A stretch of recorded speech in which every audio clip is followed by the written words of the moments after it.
Hello, good morning students. Please subscribe the channel, drop a like, share and comment. Today's transcription number 444 of Sir Kailash Chandra's volume number 21 on the speed of 100 words per minute. Start.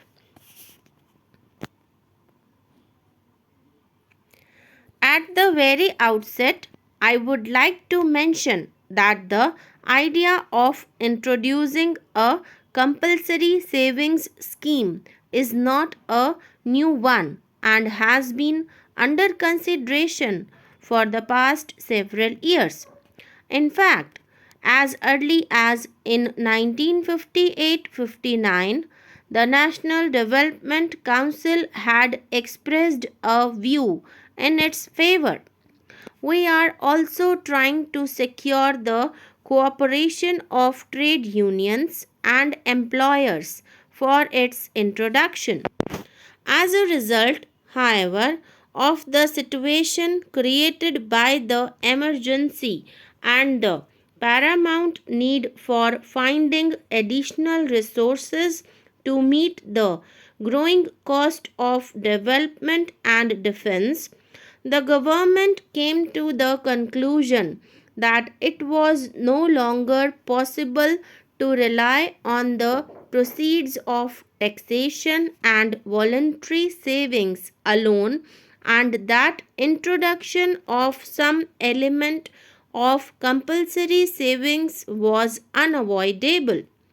The bill before the House is a comprehensive measure and seeks to cover all the major sections of the community who can be expected to have some margin for savings, however small that might be.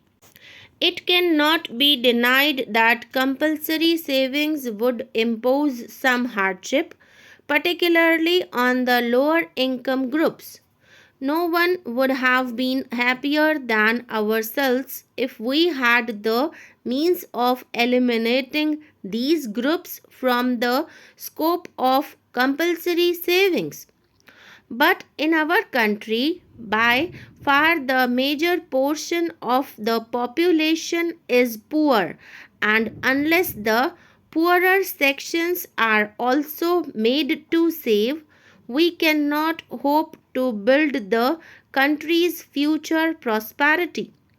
The opinion of the Attorney General on the constitutional validity of the bill has already been laid on the table of this House. Honorable members may have also seen reports of the discussions in the other House which have since been circulated to them.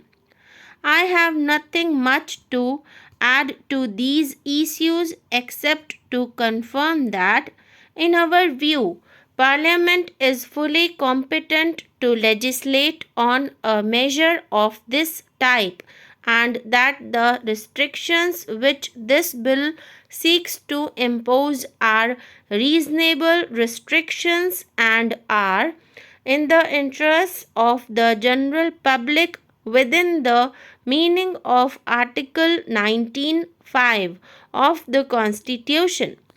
Government are taking powers to provide for suitable reductions or exemptions wherever they may be justified to ensure that the bill does not impose any undue hardship.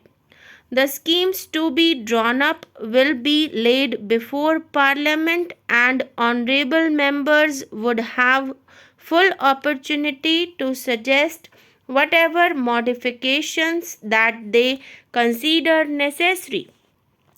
Considerable opposition has been voiced in regard to the conclusion of persons liable to the payment of land revenue in the scheme of compulsory savings. It has also been suggested that if it is not possible to exclude this category altogether, a higher exemption limit may be fixed for them. We have very carefully considered these suggestions.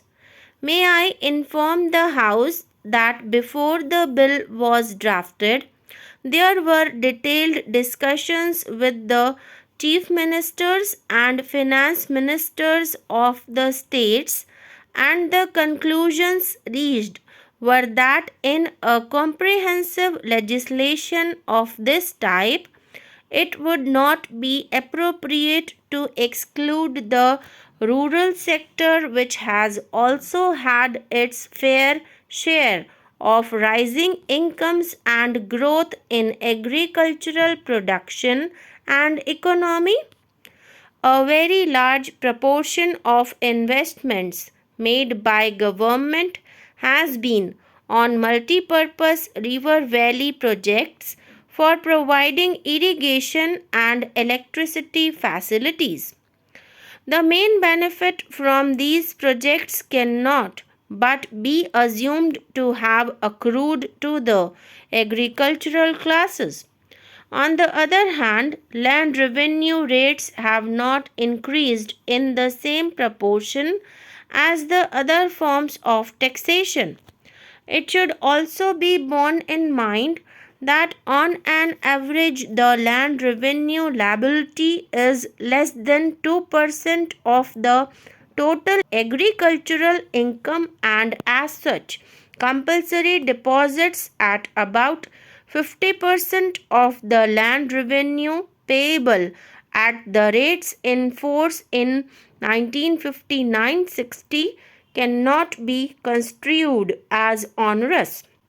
Although for administrative convenience, the bill provides for the maximum rate of compulsory deposit at 50% of the current land revenue liability, the scheme shall be so devised as to ensure that the deposit does not exceed on the whole 50% of the land revenue payable according to the 1959-60 rates. This is intended to reduce the extra burden on the landholders in the states where the land revenue rates have been increased in recent years.